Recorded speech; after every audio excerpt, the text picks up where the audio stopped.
Amis internautes, je vous salue partout, vous suivez cette émission avec votre humble serviteur Antonio Kauka, le Djama de la presse congolaise. Tobisa Kibino, émission La Référence. Pourquoi tout ça y la référence? Tout ça y parce que l'émission Oyo, ils ont la facette ébélée. Dans cette émission, vous retrouvez religion, vous retrouvez culture, vous fait des sociétés, vous sont Oyo, ils ont toujours vivre. Yango lelo siko lelo na kati émission oyo toye to solola na basali ya Nzambe. Donc lelo toza na kati ya religion to solola na bande ko na biso ya église Liloba. Nasi ebele bayebi église Liloba, ebele pe bayebi église Liloba te. Donc na kati émission oyo boko découvrir c'est quoi église Liloba. Philosophie na bango eza nini. Makambo nyonso o boyo ka rapona église Liloba ba réponse nango boko yoka awa. Émission oyo makambu ya Nzambe ndenge toloba makambu Nzambe ezalaka mukete tokoki kosilisa ngo pe nyonso kaka lelo te. Donc émission oyo ekozala ba partie ebele. Donc ndenge tozana Liloba chaque mois tobandosala na bango émission. Chaque mois bobandoza ba message. Donc à partir de émission oyo bobandoza ba contact ya makambu Liloba na bato Liloba. Donc sans plus tarder to kende côté ya bande kona biso ba frère na habité na l'église to komona makombo ebele omona ba frère omona ba berger o banani to benga na nani avant na pesa mote ndeko kaka ndeko lévitique oui ndeko lokola frère chrétien croyant il y a église il y a Nzambe mais sur le nom lévitique ndeko amen na ndenge liloba ezalaka amen amen amen bandeko nyonso bazotala biso vraiment toyebi que ce n'est pas eloko ezali visible dès les temps anciens dès le commencement mais actuellement tozo rendre visible ce que Dieu nous a quand même révélé dans nzela église Liloba na Nzambe vraiment amen na bango nyonso bazolanda biso amen amen na bandeko nyonso bazolanda bandeko na biso Liloba yango ba frère bandeko ne balobi to solo na bango na mwa ministre to zana ngoka wa muke to mekama ko loba mwa l'essentiel wa muke o bande comme ça ba comprendre o ba ibi Liloba te ba comprendre muke bien que ba question mususu ko ya to solo na ye moko prophète mais to linga pe message leka et puis bande ko ba comprendre mama ka mususu muke o ba yo kaka o pe ba la musika po moni o to zana internet ils a partout dans le monde ba ta la biso Europe Amérique Asie partout ba landa biso o ba da pe musika lelo ba se retrouver awa na kati émission oyo mais na olinga lokola eza débit et émission liboso oyo to bandi to sa na bino bomeka ko expliquer un peu bandeko nyonso o ba Holanda Liloba eza nini eloko liboso merci mingi na bato bazolanda biso na monde ya losambo oto ko expliquer bato philosophie ya Liloba étant vision du monde ya Liloba liboso c'est le royaume de Dieu chemin de vie suivi la doctrine ya Jésus-Christ de Nazareth c'est que auto ko comprendre mingi moto il faut y bakati na ye eza na être o azaka plus supérieur ba être nyonso eza molimo alors avant traiter nzoto eloko liboso ko traiter faut traiter être le plus cher za molimo. Voilà pourquoi chemin de vie le royaume des cieux l'homme ne rentrera jamais au Père dans nzoto eza charnel il faut qu'il ait la molimo. Alors biti ya Liloba rien d'autre na basambeli ba bakeno eloko liboso ko talisa kimia ya molimo efanda kati ya bato. Alors pour comme na niveau wana il faut toyer basikoyo divinité ya Nzambe divinité d'ailleurs c'est quoi pour que moto a embrassé ba bien spirituel et un jour hériter au royaume des cieux et ça na ba étape il faut moto a passer nango liboso tozo kufa lelo tozo mona mokili tant de vérité mais il n'y a pas une vérité sérieuse et comme on peut dire tant de miracles tant de guérisons tant de prédications ils ont associé mingi vie charnelle mais vie spiritualité. Or qui dit la spiritualité faire découvrir ce qui est caché. Voilà maintenant Liloba. Quand on parle du chemin de vie, c'est qu'on serait suivi pour avoir la vue de la vérité. Or, avant la vérité, il faut qu'il y ait l'esprit. En moment Jésus est l'air vient et elle est déjà venue. Donc, les vrais adorateurs adoreront le Père en esprit et en vérité. C'est qu'avant la vérité, avant l'esprit, il faut connaître d'abord la vérité. La vérité, c'est Liloba. Pourquoi? Parce que lelo mutunyo soto azana moboti na ye abotami, ce qu'il a en soi de connaître c'est son identité. Identité à moto, c'est ça la plus importante de tout. Au commencement était la parole. On retrouve qu'avant que le monde soit, Dieu a créé quelque chose qui avait ni début ni fin, alpha et oméga comme dit les gens. Dans 1 Jean chapitre 1er, balobi, au commencement était la parole était avec Dieu, la parole était Dieu. Ça signifie quelque chose. Que non, il faut comprendre la vérité ensemble, ni où ils ont caché, ils découvert, mais ils ont besoin de molli, moi non, on a besoin de autres. C'est d'abord l'identité. Identification, c'est que mokili avant tout quand on a miracle, tout que na losambo, tout que na makambu boye, tout ça là, il faut tomiyeba. Si l'homme ne se connaît pas, il ne doit pas aussi connaître son chemin. Alors, pour tout se connaître, avant, il faut tout connaître mon abisso qui est touché, tenu par Dieu lui-même. Et qui est ce Dieu-là, le créateur de cieux et de la terre, qui est et qui était, qui sera pour toujours, voilà. Alors, appui nango ezebele par rapport à la vision, ce n'est pas aussi facile, les moto, n'importe qui a la révéler dans le message ensemble. Voilà pourquoi on n'est pas digne ou bien on n'est pas vraiment près de Dieu que Tozaka Basali ensemble. Bien sûr qu'on peut l'être, mais souvent, il faut vérité nabiso et faire preuve il y a qui musala nabiso. C'est bandegonyo sur basala musala, on peut dire que jusqu'à là il y a personne qui a travaillé pour Dieu à part celle de Jésus-Christ de Nazareth. Pourquoi? Parce que oh il y a tika qui loko la chemin to landa, il y a personne qui l'a suivi. Pourquoi ça comblé la vérité? Alors qui dit la vérité, moto ami. Si bon, tokoloba ezaka na liloba précisément parce que on comprend d'abord qui nous sommes. Qui nous sommes par rapport à la vérité toyambi. Vérité toyambi, ils ont fait revenir, même Moïse a tourné nzambe, tant nzambe a besoin message naé, a sali fuite, il y a juste pour na kokena mandia, nzambe a tourné nzambe na ngomba na sia tourné nzambe lobike. Mais ceux qui n'ont pas Israël, qui est ce Dieu qui t'a appelé, que son nom c'est qui? À répondre clairement, je crois dans Exode. À répondre à l'objet que non, Nzambe. Ceux qui Dieu l'avait répondu que Jésus c'est lui qui suis. Va dire aux enfants d'Israël que c'est lui qui s'appelle Jésus, dit que c'est lui qui m'a envoyé. C'est Jésus. Nzambe je suis. Alors je suis, c'est déjà une phrase formée. Alors, toute phrase doit avoir une contenu au-dedans de cette phrase. Ça ne doit jamais être un nom. Alors, le Kolanzamba monaki que pour dévoiler Kombo Naye et pas Moïse, cela n'était pas prêt à accorder Kombo Wana par le nom de Jésus, qui dévoile Alpha et Oméga. Qui dit Alpha et Oméga, il fait revenir na Moïse le commencement. Yangomoni, la parole était aussi Dieu. C'est que nous devons cette fois comprendre que nous sommes dans le bon chemin de Dieu ouvertement, que Naliloba vérité allait passer à comprendre d'abord ouverture de nom. Il y a un Nzambe qui n'a pas un nom. Onga Elohim, c'est un nom honorifique. Oh Jéhovah Jireh, c'est un nom honorifique. Oh Yahweh, c'est un nom formulé. C'est un nom de mystère. Il y a des noms de mystère. Il y a aussi le nom approprié de Dieu. Le nom approprié de Dieu, c'est le nom de la création de l'Iloba. Et en gros, moi, l'Apocalypse des gens, l'objet bien. À l'objet quelque part d'abord, dans l'évangile, à l'objet, je t'ai caché, je m'étais caché chez eux sous mon nom. Mais dans l'Apocalypse, à l'objet, que voici, dans la vision à Jean, l'Apocalypse 19, à l'objet, voici par un cheval blanc, celui qui le montait s'appelle fidèle, véritable. Donc, on comprend que c'est Jésus de Nazareth. Et il avait un nom écrit au-dedans, ce Tokitine à 13, il y avait un nom écrit que personne ne connaît si ce n'est lui-même. Son nom est la parole de Dieu. Voilà, on dévoile clairement. Par là, si on a compris, bien frère. Donc, ce que j'ai l'église, ezali, batia ba combo, au ratam ce église batia témoin de Jéhovah, au église ba pesi o église tout ça. Nous sommes les anongos le kuta.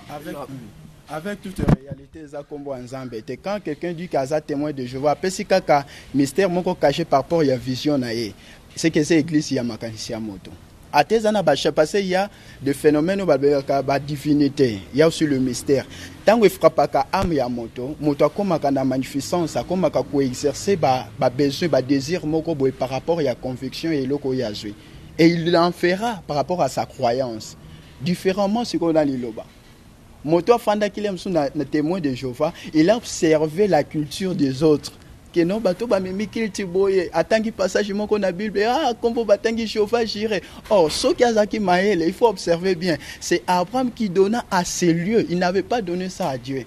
Par rapport à merveille ensemble, le don signifie que Jéhovah Jireh qui dit Dieu pourvoira. C'est-à-dire c'est dû à un mystère. Mais comme ensemble, le nom de la création, c'est dû à la véritable pourquoi Ezali. Et c'est de cette parole, de ce nom que le monde est créé. Maintenant, comme voit Jéhovah, tende comme mokile kelamaki. Na comme voit Jéhovah te yo kelamaki même na bande ko ba olanda biso. Ezala na Jéhovah te ezala ba kombo nyonso to mona ba pesa na église nyonso le to monaka. Oui, bango nyonso neti mutu so apesi kombo église Bethel. Bethel ce que otali yango auparavant na vision à Jacob a vu échelle par rapport à ndenge asaki déplacement na ye. Mais ce que na livre je crois Agé balobi bien que non Bethel serait anéanti. Mais comment celui qui était à Bethel là où il y avait une bonne église mais à comme quelque part cette Bethel serait anéantie c'est ici la maison de Dieu. C'est ici la maison de Dieu mais après comme sous maison de Dieu c'était quand même la maison du méchant parce qu'il n'y avait pas encore l'amour de Dieu. Au ministère de combat spirituel le combat spirituel c'est fait par rapport il y a un mystère caché. Or le mystère que Jésus que biso tout en combat Jésus me dit to bunga Jésus. Jésus avant Jésus aya atali onyo somokile sala qui par rapport à mission ensemble. Mais tant que Jésus a écouté là ce qui a été la volonté de Dieu n'était pas que moto ça a créé ba fatalité mo bonanzo toné ba brutalité. Moi j'appelle souvent que ba miracle to so mona mokeza ba brutalité. Ou soit ma fatalité. Oh, Dieu n'a pas besoin de ça. Dieu a besoin du sérieux. Et le sérieux qui conduira l'homme dans le chemin de vie pour que mon toit est bas. Donc, quelque part, moto akopesa kombo ya montagne, akopesa kombo ya Jourdain n'est que de l'eau. On s'en va exercer miracle. C'est qu'il y a so dévoilé que na kati église n'est pas miracle à Jourdain ezali, ce n'est pas vrai. Na kombo ensemble ya pamba lobby Atindi Bino au milieu de loup, je vous envoie comme des anneaux au milieu de loup. Mais tout le monde qui croira en mon nom, à quoi déclarer nous surtout, tout sera possible. Beaucoup réaliser ba miracle nous surtout sous son nom, Jésus-Christ de Nazareth. Mais bien sûr, tout le temps à combo à Jésus en réalité, dimension le semble à l'acceptation yangote. Prenons à titre, balobi notre Père qui est aux cieux, que ton nom soit sanctifié, que ton règne vienne. Où est-ce que Dieu a commencé à formuler cette prière? C'est un modèle à suivre. Pour Jean-Baptiste, baye colline bazaki na modèle à l'ensemble. Mais comme il a à Jésus, il moyen que le monde pas tourner à l'objet Jésus. Mais comment mettre bandeko Jean-Baptiste à la qui say batuna ndenga ko bonde la ndenge balobi ko bonde la te ndenge. Mais tant que pe époque na yo Jésus, bongo biso toza modèle à l'ensemble te de Jésus à l'objet voici comment vous devez prier. Notre Père qui est aux cieux, que ton nom soit sanctifié, que ton règne vienne, que ta volonté soit faite sur la terre comme au ciel. Donne-nous aujourd'hui notre pain quotidien. Tout cela, tant qu'on l'a dit, l'homme, Jésus, comme Aoutaki le colon, il a voulu que ce qui a été dans le ciel et qui tapait quatre dans moto exercer en la terre. Alors, notre Père qui est sur moto, il faut reconnaître d'abord le Père qui est dans le ciel, c'est que son nom. C'est un modèle qui nous a dit qu'il faut que le sambo est que motoba kota pasteur moko intercéder balobi na Romains 8 il y a que le Saint-Esprit qui peut intercéder pour l'homme, ce n'est pas l'homme. Or le Saint-Esprit bien sûr que vous allez manifester na kati ya nzoto ya moto mais il faut aponama. Il faut aponama pour que les rien d'autre que le Saint-Esprit qui doit intercéder pour nous. Ce n'est pas tout le monde qui a le Saint-Esprit. Au moment où pasteur Azan a qui est belé à côté jeune, mais ce pasteur-là, quelqu'un qui a faim, Azan a Saint-Esprit dans le parce qu'il doit aussi penser. Tout ça, il y a une science, même en morale. Mais toi,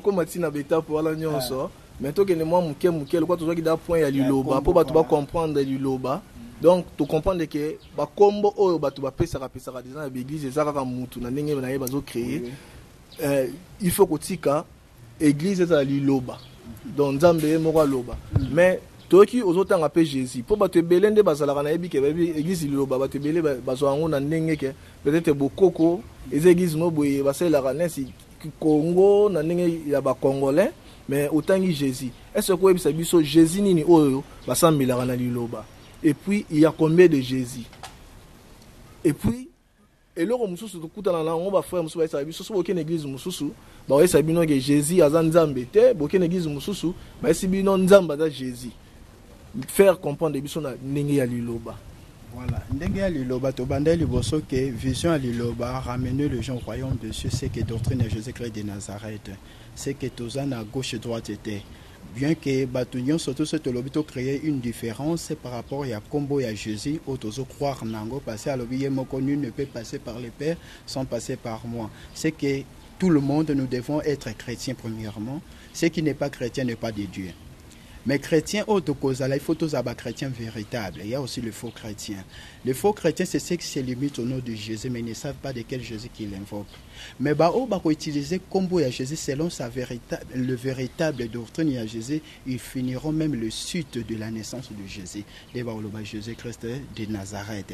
Pourquoi Jésus-Christ de Nazareth? Na kati ya Bible bande obako tel la biso makomi, na kati ya Bible tozana Jésus de justice, o azalaki ayaki kosenga parole message à Jésus de Nazareth na maboko ya apôtre pour que ekoma lokola na disposition na ye. Il y a Jésus qu'on appelle Bar Jésus. Oazaki mingi de Dieu na ba mo ba manchi ba makambo ebele bele. Alors tous ces Jésus là, tango moto infokaka, to ebi eloko moto bosana kabiso batu. Une fois au sali eloko moko ata yozombo na ngona musuli yebaka ke na monde spirituel ça compte. Parce que même accident auto monde ke salamaka, Satan peut faire ça en un clin d'œil, à préparer ango, à sali kaka na geste ya maboko apamba accident comme eloko munene.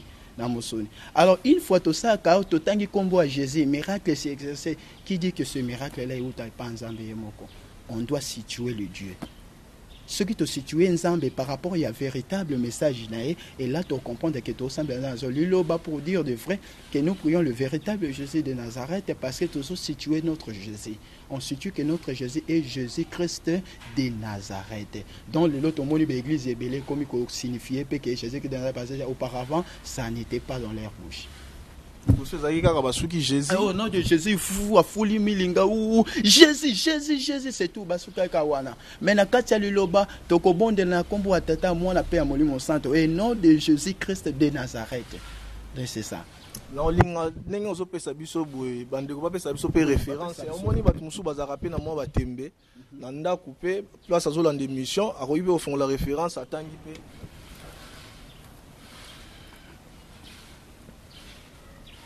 Et puis namoni na liloba, namoni Bible, na habité, ozo pena bien on filmer Bible. Pour ba muso ba kanzi liloba ta muso otanga mikanda ya liloba ou bien namoni pena Bible normal Bible pena au normal.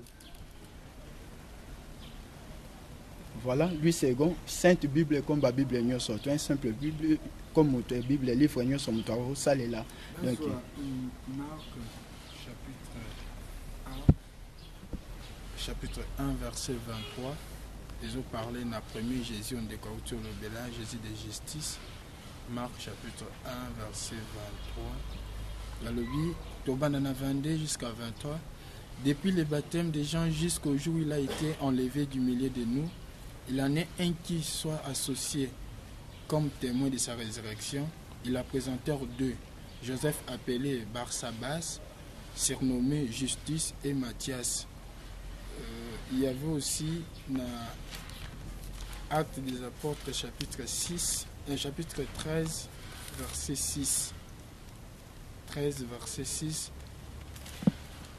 Ayant ensuite traversé toute l'île jusqu'à Paphos, ils trouvèrent un certain magicien, faux prophète juif, nommé Bar Jésus.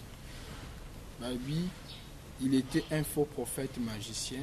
Donc, tu peux invoquer expliquer. Celui-là aussi s'appelait Jésus, mais dans le précédent, il y a Combo Bar Jésus.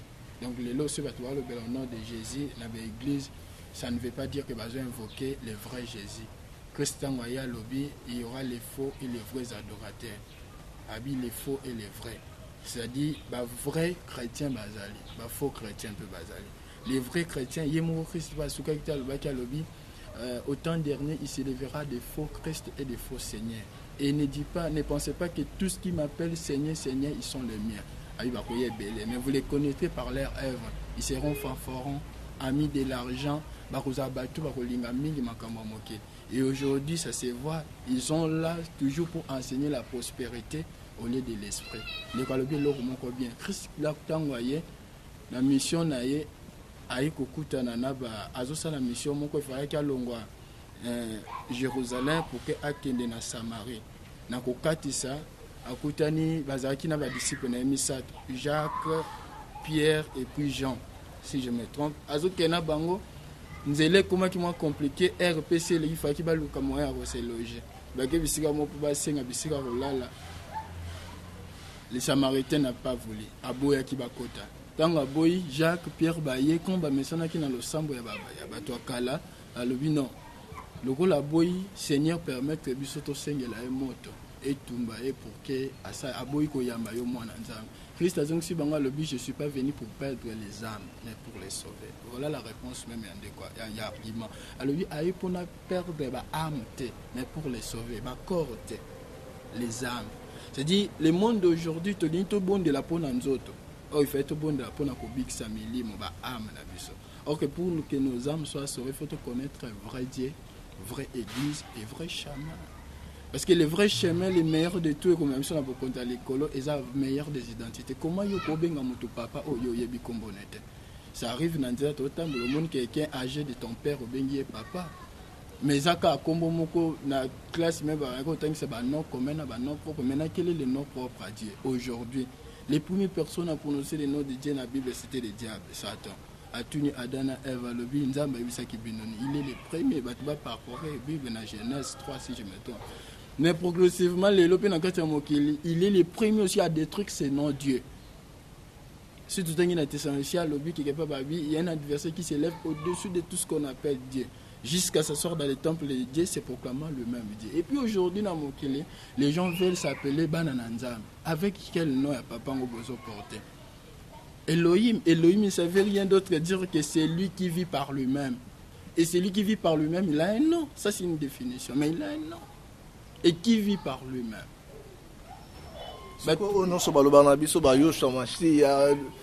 Elohim, non, le comment non, Yoshua Mashiach n'est qu'un dialecte. Et ça, un langage. Yoshua Mashiach, et ça, une langue. En français, c'est juste que Jésus Christ na lingala Yesu Mashiach Yoshua Mashiach eza nango gravité.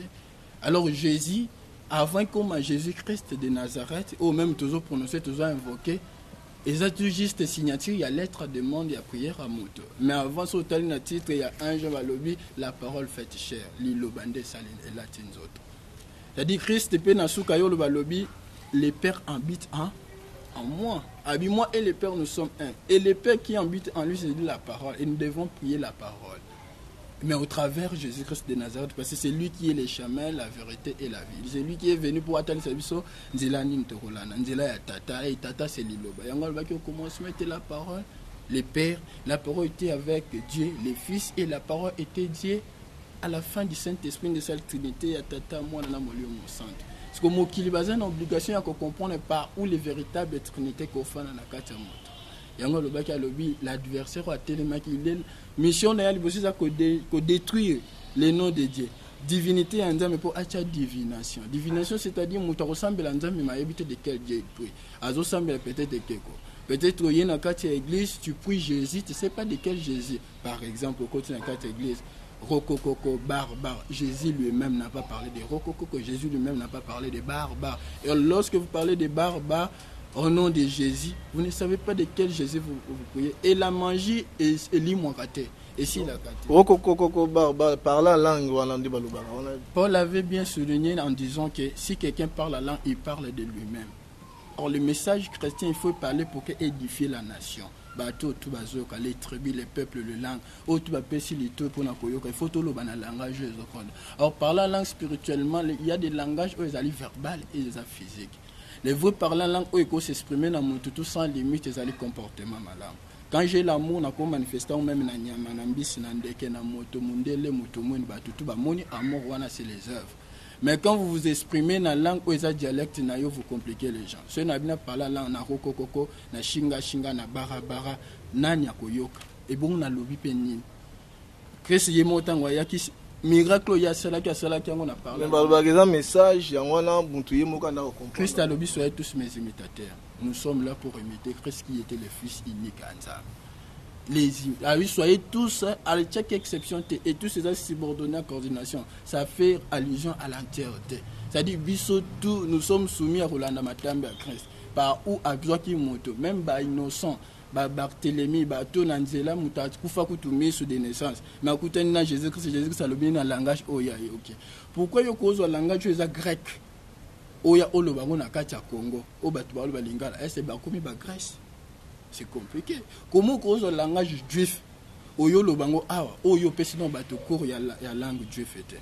D'où il faut s'exprimer en langage normal, bato na ba yo ko ba édifier parce que le véritable salut c'est dans la conviction. Pour mouta sa convaincu, il faut azana kondi. La foi vient de ce qu'on a, on attend et ce qu'on attend vient de la parole de nous retournons toujours à Dieu lui-même.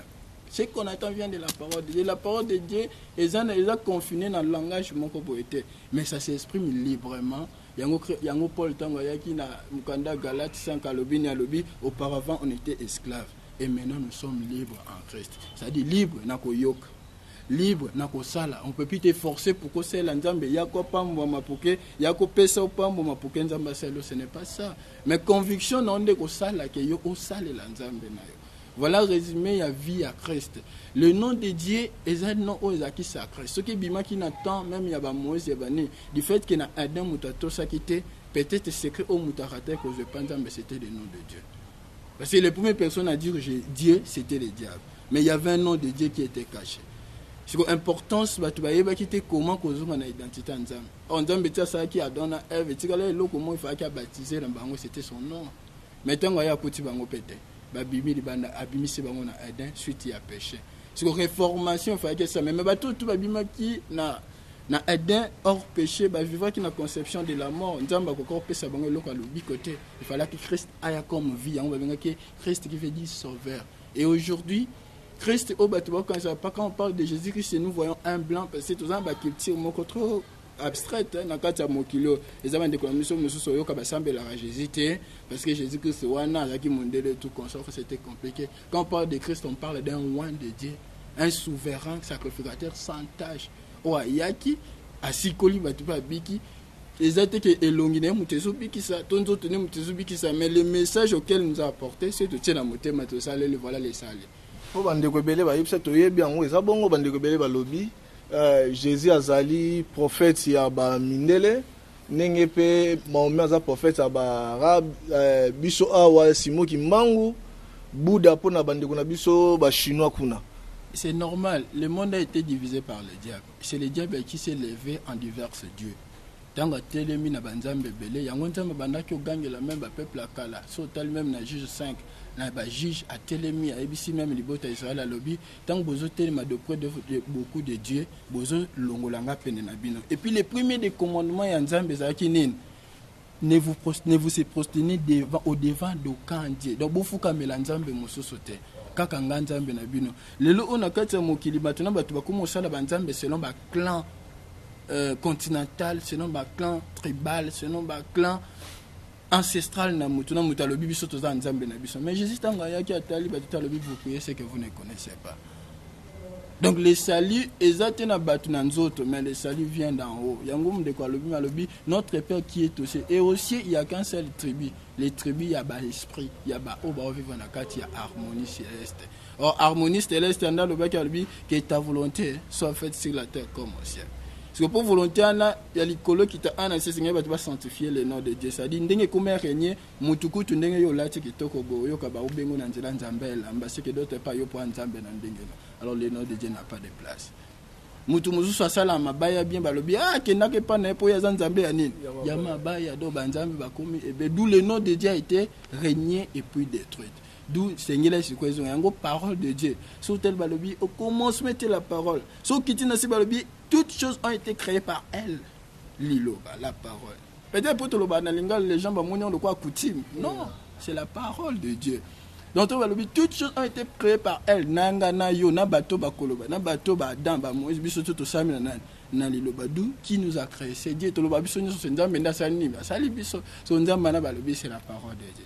Alors, nous sommes clairs que dans la doctrine chrétienne, il n'y a ni juif, ni grec, ni anathème, ni esclave, ni libre. Tous les peuples, toute langue, toute tribu, toute nation. Dans sa vraie doctrine, ils ont un cantique nouveau. La naissance et un message. Les hommes de toute tribu, tout peuple, toute langue. Se prosterner devant donc l'objectif de l'amour est à limite. C'est parce que la raciste. Alors, dans le monde, il y a religion, il faut tout la ségrégation. soki tokoti na kati ya ségrégation raciale tolingana te tokopona moto na moto akodefendre ndako na ye. C'est comme so obimi libanda okuta bato tu baotambola na nzela ese bato tu baotambola chemin moko to bilongi moko, c'est-à-dire moto na moto ana objectif ne oyo abimi ntongo mpona koluka lipa ya bana ka ya ye oyo abimi na ntongo ese ndenge mpe bareligion etelemi religion na religion ezoluka intérêt ya place na ye. Or nzambe aza na place wana te, nzambe akreaka bacontinua te, nzambe asalaki libota kaka moko na kati ya jardin d'Eden, c'est ça. Donc banzambe baza ebele te. Et Jésus-Christ de Nazareth mpona kosuivre ye, il est question ya kozwa vérité kopesa yango place. La vérité n'est rien d'autre que kolongola bapratique mondain, kokota na kati ya exercice spirituel. L'exercice spirituel, l'amour couvre une multitude de péchés. Bolingo et les canyons surtout na kati ya moke. Aujourd'hui, au lieu de l'amour, tu vas prêcher ce koyo, la prospérité. Yaka okopambwama. Yo zanango te yaka oza koko kotambola. So za koka. Asambela nzambe na kikoka mukonzamba hotel misa ye. Ese yo prestango yaka kotambola bongo so atambola obi azongi so koka. Lazare kutu baseku sake akufa kaka. Alors chanson ni a chanté mais le salut de Lazare a sali malam a komi na motema ya nzambe. C'est ce qui est important. Et en Christ a dit malheur à vos riches parce que le royaume des cieux n'est pas le vôtre, mais errez les pauvres en esprit, car le royaume des cieux est à eux. Voilà l'iloba. Aussi, ça point oyo, est-ce que Jésus a Zanzambe? Jésus, voilà, Jésus, balobi, la parole faite chair. Il y a des choses, il y a les récipients et les contenus. Jésus-Christ n'était que les récipients yanzam. Ndenge lelo tolobi l'homme de Dieu. Moto yanan, moto na. Pourquoi tu bengi moto nanzam quand il y a beaucoup de hommes créés par Dieu? Parce que l'esprit de Dieu pour ce temps ici Evan n'est pas peut s'exercer dans la magnificence yanan yanzam. Christ aye ses disciples ba poser quelques questions yo tourner nature na place ba disciples à Jésus. Ba tunye ba lobi to kende boy tu parles des pères. Tozonga ba tu parles du père. Qui est le père? Atuya ibisi bangone. Alobi c'est lui qui m'a vu a vu les pères. Abi moi et les pères nous sommes un. Celui qui croit en Christ, il a les portes ya kota na salle parce qu'il était l'entrée ya bergerie yanzam. Yango no moni na kati ya mokilo liba tu ba se juger ya koluka koyeba Jésus azanzam to azanzam ete si n'est pas Dieu. Si ne vous croyez pas à Jésus-Christ qui n'est pas Dieu, c'est que bobo yanzam parce que o aboyi motindami aboyi pe moto atindi. Ceux ba tindingai au nom peut-être du président ou d'un roi tindingai.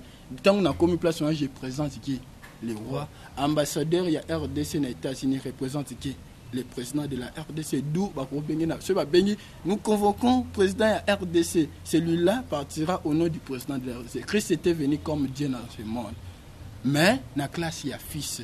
Parce que Alobaki père a tiré le colo, il y a Yemalobi, le père est en moi. Tout ce qu'il faisait, ce n'était pas la chair du Christ. Mais c'était la magnificence de Dieu.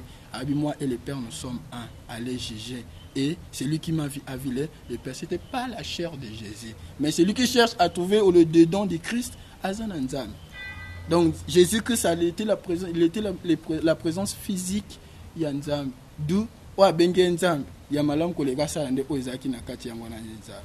Opa Bengenzam était à croire naye na place Yanzambo Tindie pour Kebaye Bakazanzam. Il était Dieu. C'est ça. C'est ça. To ogese muke na olinga to sur la lisusu to sur la pena frère. Pourquoi Léon a liloba baloba bino boza on dit boza contre makamu mususu o eza na église. Lelo nesi na liloba. Bénédiction mariage ezalaka te. Ne tolobi makambo ya jeune ezalaka te. Bande ko nyonso to moni basa la huile d'olive partout. Basa vraiment c'est la huile d'olive mais na liloba basa la ragi. Donc, l'iloba, à la philosophie, à l'idéologie, pourquoi? Bon, merci tout d'abord la parole. L'iloba, à contre Bangomba, Libanda. Au bassin de Bible, nyonso. Au bassin de Bible, basoté à Sangomalam. L'iloba Nzamba considérablement bandeko.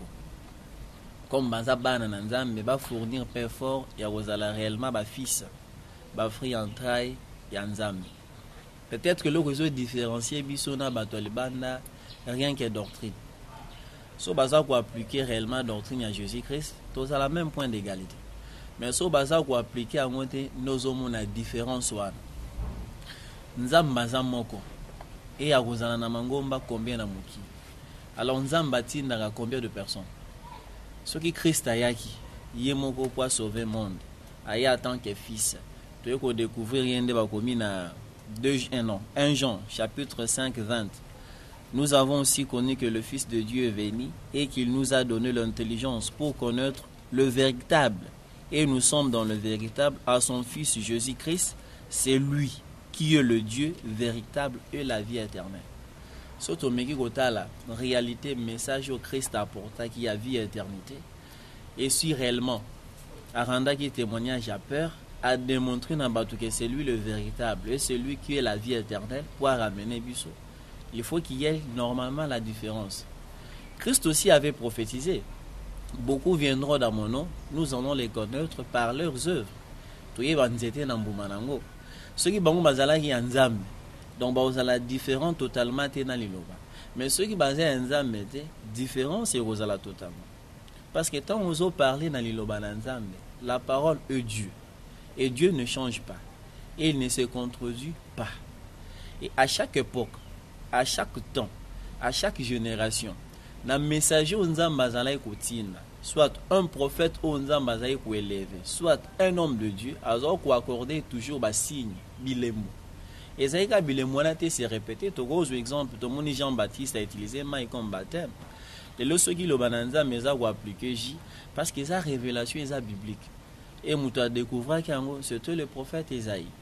Et ceux qui le se retrouver dans le Congo, nous ne pas voir qui facilité, il y a qu'à découvrir choix, il y a Congo, malgré à symboliser la séparation, il y a fleuve et il y a Bibale. Au-delà, il y a le fleuve Éthiopie. On entend que nous dans le pays des grands lacs, tout ça comprendre que le royaume assyrien si et sous qui a au-delà, tu vas dire comment on a Congo et précisément c'est l'Afrique centrale. Nous devons comprendre le message au Nengue. Ceux qui appliquent à Gaji, parce que nous avons dit non, Nathan et Goya, qui les a détruits, na maladie belé, na béfé belé, il y a un moniji et là qui révèle. Mais ceux qui appliquent de mariage religieux, ce n'est pas biblique. Ils ont un moussel dans Nzambe, mon côté na Bible, bois pas molaka libal. Ils ont côté. Surtout monde ba ndeko libana ba osé la ba l'huile. Balzui a un exemple pour comment pour battre la bassali la bon oui à l'époque l'instruction ya Moïse na ba sacrificateur na ba souverain sacrificateur et ça la cause la bon ils appliquaient cela et ça qui significatif et même au talent apôtre ba appliquer mais Christ avait bien dit ninga frère nanga ba otayi ko baliboso. De leur vient, les vrais adorateurs adoreront le Père en esprit et en vérité. Ce n'est plus rien, ou ce n'est plus important, tout appliquer. Mais tout deux qui appliquer, au mou qui laissait baby sake kenaki, mais le vrai l'huile, ce n'est que la parole de Dieu. Pour l'ilobande yengengi samutu. Il y a une différence sur le point pratique. Au quotidien en profondeur, il y a pratique au bande baza qu'on exercer. Par rapport à la pratique Christ a exercé, il y a la différence. Jésus-Christ disait, ta foi t'a sauvé. Lève-toi et marche, tes péchés sont pardonnés. C'est le même principe au Lilobananzame et au Tamblanam. Voilà un peu, place différence et aux alaka. Donc, nos frères, basant la volonté au sein de l'Anzame, il y a qu'à servir Nzambe, mais quelque part dans la vision de Bango, qui est peut-être à côté. Mais oui, là, Toloba J. Oui. J. Pour cela, on a formé pour J, tout le monde dit pétrole, les gens à Kadi, tout ça. Nous sommes bang à Katam, nous sommes Koufa, J, on n'est nous sommes et le Congo, et ça qui nous dit ou bien tout ça. Voilà. Expliquez-moi bien pour comprendre. Pour monitor ça, bande comme sous bazana Londres, bande Lilimbayabo, Lilimbayabo, pour baïbaki qui est retourné na bateau Liloba. Lilimbayabo, c'est Lilimbayabo, à Tunakipé, à la formule, on va s'en rendre pour camarade naïe, à Zarapé na Liloba dans la France. Donc, on a la formule, on va s'en rendre. Bon, azana curiosité mais c'est bien aussi. Mais sur total, na mon entier, mutumo ta so courage à tout nata munele formule salaka kinina. Ezalakate hein. Mutumo pas ta so. Nzambe vérité fait la clair, il fait ça là. Oui, de vérité fait ça là, c'est bien. Ba parlera on a jus s'il s'agit de produits naturels. Tant au moins ba jus de fruits, et ça ba sève, ya banana, orange, tout cela. Gédéon pas essayé la Kiji, hein, sur autant qu'il juge, malgré Aïe qui combiné dans mon poisson. Mais le J de l'Ilobananza, mais c'est précisément dans le livre d'Ésaïe. Ésaïe 65, Bakominine, verset 8. Ainsi parle l'Éternel. Quand il se trouve du J dans une grappe, on dit ne la détruis pas, car il y a là une bénédiction. J'agirai de même pour l'amour de mes serviteurs, afin de ne pas tout détruire. Nzamba apesi déjà promesse, apesi prophétie, il a bien expliqué. Malgré que difficulté à comprendre pour le moment, c'est que nous pouvons expliquer dans le monde au Bolanda Biso, le jus révélé, et Ali produit au Nzamba tient à disposition.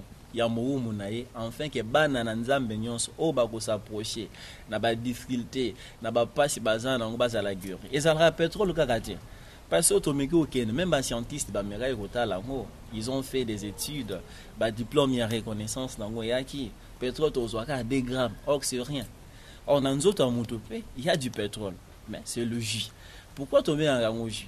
Le jus, on peut avoir un citron dans la carte, comme pour le jus d'orange, car c'est wana, maïwana, molécule wana, bah qu'il y a une légion de pétrole. Parce que même les scientifiques savent, dans le corps humain, il y a le pétrole. Même les scientifiques le savent. Ils ont aussi plein de pouvoir, il y a qu'à démontrer. Mais si on Kaboula Kango, là, il y a des OP, ça va être moins perturbation, pas de base à la troubler. Mais le monde va saisir qu'il il y a du jus. Il y a du jus du coco, il y a aussi du jus du pétrole. Mais le pétrole, il y a des grammes, et c'est rien. Ça produit à la guérison, ils ont guérir, ils ont paix sa paix, selon mystère où nous avons exercé, mais c'est biblique. Mais formule, pas bomba. Dans mes thèmes, il y a des secrets. Il y a des mais pas de secrets. Il y a des secrets. Pour nous, la salle qui a démontré la vérité, nous sommes mais nous la salle, produit pharmaceutique et c'est belé. Maintenant, quand on a songe, et ça le mandengini, et ça transformé ndengini. Mais on a consommé, quoi, on a chimie dans notre. Et c'est de la même avec le jus. Na habité frère en Abakissa. Bon, à propos, il y a J, de quoi lobby, c'est tout à fait clair. Mais, monde à l'élo, ils ont un complexe, ils ont un abisso, c'est normal. Comment tu as mon qui huile d'olive bandimion, cabo et bas contrôlalité? Huile d'olive, voilà, cabo et bas jus bandima, cabo. Alors, si nous pouvons expliquer tout ça, la légion, dans le miracle, mon que Jésus a salaka. Jésus a autant de disciples, à Koutanina, un aveugle de naissance. Tout à fait de naissance. Jésus a coutani nae, disciple même par curiosité, tourner Jésus babi, c'est avec des naissances. Azouk abotami kaboué, eza masuma batata na ba maman na tout comment. Jésus ba mabi non. Azaka aboye et salamelier be poto coutani lo passer monnaie na nzambe monana. Et qu'est-ce que Jésus avait fait? Azui salive nae, soy, a jeté ango na terre. A sali bou, ça dit poto poto. Azui poto poto ya soy. Donc soy abwaki na mabele sali salive nango na mabele aja tie na misu ya avec et puis ça kende sokola na siloé akia sokoli aussitôt à monaki. Qu'est-ce que je vais expliquer na miracle ya Nzambe? Or ce qui est un temps apocalyptique que nous vivons aujourd'hui que batubazo et peut-être c'est un temps apocalyptique, c'est-à-dire temps où il y a avenir au balobela qui les temps à venir, l'accomplissement c'est maintenant parce que Kilt Apocalypse 19 et sur Jessica, les noms de Dieu mon année, la vraie Kilt mon année, vrai jeûne, vrai veillée, vraie prière. Nakatia Liloba. Si tu vas en retard, Liloba est déjà prêt. D'où, tant où Jésus-Christ a jeté qui salive, Azuma Bella Sangi, c'est votre mon inquiétude. Mais moi je te dirais, avant qu'on a place au Toza, on a vécu quand même des choses scientifiques. Au monde a ce bouquet citron, densité J à citron. Densité ou soit capacité à pH à citron, c'est dans les 5, quelque chose. Salive haute aux anango, ils ont la même capacité à pH scientifiquement parlant. Salive au soy au yabiso.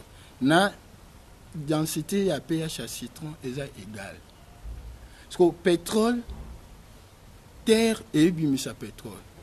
Donc c'est le même miracle qu'ils ont fait ça le bico na katia mokil na katia jus. Et ça salive au Christ à Boakaki à Sangisina la boue pour les aveugles de naissance. Depuis naissance, il y a Batou Baïba qui vérité. Batou Baïba qui place au Bikate. L'obi koto mona qui n'a pas eu de livre qui a mêlé, mais le obi qui le lobby n'a tonga kozong. Nani n'a déjà l'obi ko ya JP à témoigner qu'à souhait faire dans nos autres n'a jamais. Et c'est le cas obi qui une fois pour toutes. D'où J.O. ezobi mana citron et zaki le quoi salive et à Christ. Et puis terre où il y a ça qui la boum des mélanges à pétrole, J ou balbi à pétrole et mais c'est ce qui est toxique mais battu ngabi. Oh pétrole est composé hydrocarboné. Il y a des manques à rappeler dans d'autres mots parce que moto lingami pour vivre en milieu à 15 mais pétrole est composé organique ou est en milieu non à 15. Or, kosangisango na jus à citron, c'est tout à fait toxique, c'est compliqué. Na mis sur mon sonné, mais spirituellement, pour dire que là qui oh Christ, ça là qui trop important, qui avait pensé que Christ a causé la soie, à zinc dans ma belle tienne à monsieur Batouba monde, avec des naissances à monde, personne, c'est les mêmes gens. Et puis encore, à chaque époque, on disait que continue à battre il avait un signe, pas à couper ça va battre naïe. Moïse a qui na signe ya kan, bah Josué bah là qui na ba signe, bah oh bah qui na ba huile bazal là qui, yango prévoyance et comment Isaïe 65 verset 8, Esaïe c'est un livre prophétique, c'est que par Esaïe s'est réalisé, mais pour les temps messianiques. Ou les temps messianiques, c'est le temps de la souveraineté. Le temps de la souveraineté, quand on parle d'un souverain, ce n'est pas combo, ce n'est pas un titre, mais l'accent de sauver l'humanité ou être yanzam. Or, pour la souveraineté spirituelle, la suprématie d'en haut, pour sauver l'âme. Et que sauver même passe na bango et que la gain où ils ont préoccupé solution. Alors il faudrait à Dieu donner un signe dans l'homme où il y a pour que à faire marcher ndakunaye qui est l'église de son temple. Duba o tu bakoya et si kawana passe na bango et que la guérison et que la solution vis-à-vis à signe spirituel au nzambe pesi. Yango apesi même na passage nango alobi j'agirai demain pour l'amour de mes serviteurs. Bolingo nzambaza nango na yo. Pasi oza nango ezaka malade ndeni kutu malade etali nzambete. Etali dimension malade etali nzambete. C'est la foi qui sauve na jiwana. Ndenge avec des naissances azoki abiki pe batu bakaba docteur de loba komo landele batu na ye même est-ce yo biki penza abi na biki abi non azoko ça to que n'est pas babotine. Baboti abi il était né comme ça aveugle, amoni. Nanzela nini ya soy na sali na sable na terre lelo OPJ ou ewuti na nzete lokola salive na terre ou bimisi pétrole des opi qui s'abattent tout motonyo soit même moi je suis témoignage vivant ya J nazala qui na hôpital pour na année 2007 2008 na kei des côtés opération hernie bilatérale ngai na kei pe normal parce que ma colonio c'est ça qui au kangam Tozeli, après 2-3 ans, na yo yambali loba na 2012. Ko yamba na yambi loba mbala moko na lobi non, il faut na mekozaji. Ba pesa ngango ezate quantité munene soki ndengene. Un frère a pesa ngango na bouchon mo ya chlora. Na moi petit bidon, petit nini ya chloramphénicol. Na zui na meli. Et puis après na fandi nanga. Ba fi wana au lieu continuer na zo ka sutenga bi elu kongo ezaka ka to ezate. Papa insisté, papa Moussuni Mobote habite au hôpital échographie hernie bilatérale ngabi ya solo nazo ngabi J nazo J kaka bouchon wana juste na meli bouchon je te dis bouchon na meli eza ba quantité te deux fois kako nga na melaki lobi na tongo na kenga bi ba opérer avant ba opérer to bande l'échographie ba ko bande l'échographie tout exacté depuis antilo na bien fait depuis 2012 et 2017 na yo ka ata pasi moko tata comme côté soy il y a Christ, le goût la citron, terre, il faut bien pétrole, et ça déjà pétrole, et là nous sommes là. Donc ce sont des signes où nous avons marqué na kati ya mutinda minaye pour que nation naye n'a pas se permettre c'est l'eau Satan côté et qu'on persister. Et je te dis à pétrole na o Satan bongisi et le maradé. Peut-être à mon cananza. Merci, c'est ce que je pourrais contribuer. Merci frère. Tous on est na yo. Pourquoi les lots mutoa génété? Mutoa asa la carême té. Bo ça la campagne d'évangélisation té. L'église ceux qui mutoa na liloba ba décorater ba komater et le côté tout le monde a banderole té ni ezata na porte le moment ba komater. Pourquoi? Merci. La question là, il fallait pas comprendre Nzambe. De l'obaki liboso que o ezaka important pas moto ezanzo toté. Ce qui moto à comprendre un jour ma spiritualité o est important pas neza molimo. C'est l'être le plus cher. Yangonde sovakanzo to moto, de to sofi fona moke po. Après tout au baté mokileza même na Bible Nzamba o epsa mutalo que aïbsi peuple Israël je vais vous exterminer au milieu de la terre. C'est que quelque part la terre aussi a de bienveillance, de merveille au Nzamba a bomba. Il faut pas muto à vivre en aspirer en gopé. Mais l'objectif pour revenir au royaume de Dieu, c'est intérêt spirituel. Na jeune on a du mal à voir batu bazo tungisama. toke peut-être musika, mais avant le jeûne pour mu jeûne comme mutu aluke aso asambela le sambo ezanini. Mais Nzambe alobi bien, botala ndenge boko sambela notre pain qui aussi que ton nom soit sanctifié. Donne-nous aujourd'hui notre pain quotidien. Pardonne-nous aux offenses, comme nous aussi nous pardonnons à ceux qui nous ont offensés. Ne nous induis pas en tentation. Voilà place jeûne avec au fond dans la bisikawana. Donne-nous aujourd'hui notre pain quotidien. Si l'homme gêne par un objectif, azo gêner un objectif nene et loko moko boyaza nango bosenga et azoango. Il faut ça la gêne. Soy par exemple à Jésus moko to so Nathan messianique Jésus moko même babi Jésus était emporté en esprit. Ba komi ango na Luc babi il était emporté en esprit. Siko lokola azaki emporté en esprit tango biso to sa ka gêne wana to sa kango na molimo to na nzoto. C'est ça le problème. Tant biso nyoso to sa ka gêne na biso wana to sa kango rapidement. To sa ka gêne wana na molimo to na nzoto. So to lobi eza na molimo te pourquoi? Parce que tozali na ba déplacement spirituel au Jésus-Christ a sala ki na ngote, le voyage spirituel. Ba pasteur bati ko sa bandeko na biso. On ne peut pas publier les gènes, on ne peut pas publier le veillé. Dans Matthieu, alobi bien, Matthieu 22, alobi bien, so kozo gêné, kozo longi na yo, o kangangote, mutonyo soye bakioza na gêne. Et quand vous gênez pour peut-être biloko akolia, okokoma ka triste. Okoma oui récolter na sima gêne wana. Na Esaïe balobi boye, Esaïe 56. Esaïe 58 plus pardon. Nzambe alobi boye. Voici, Esaïe 58, verset 4. Alors, voici, vous gênez pour disputer et vous querellez pour frapper méchamment du poing. Vous ne gênez pas comme je le fais, comme lever ces jours, pour que votre voix soit entendue en haut. Est-ce que c'est là le jeûne auquel je prends plaisir? Dieu a posé une question. Un jour où homme humilie son âme, courber la tête comme un jonc, ce ne sont pas les gènes. Maintenant, c'est à l'Obiboy, verset 6. Voici les gènes auxquels je prends plaisir. Détache le champ de la méchanceté. N'ayez pasteur. Il n'a pas encore détaché le champ de la méchanceté. Il n'a pas gêné. Le révérend pasteur, avec le titre Azanango, le prophète des nations, nos prophètes des nations. Bamisu Babunda na ba TV. Comment moto azo gêné abunda kandengene et na gêne na ya azo tangisa maya miso azo lela, c'est une tristesse déjà vue. Voilà pourquoi dans Matthieu alobiawa, mais quand tu gênes, parfume ta tête et lave ton visage. Na 16 alobi du chapitre 6 verset 16 tozo 16. Lorsque vous gênez, ne prenez pas un air triste comme les hypocrites qui se rendent le visage tout défait pour montrer aux hommes qu'ils gênent. C'est quand on va publier que tous en gêne il y a 40 jours, na veille il y a 40 nini, bazo dévoiler face na bangote. Le jeûne c'est un secret. On a vu pour nous évoluer dans la matière spirituelle, il faut garder la prière na ba demande na. Il faut garder gango. Pour demander wana mutu musa koyo kangote ngwa lobe vous priez.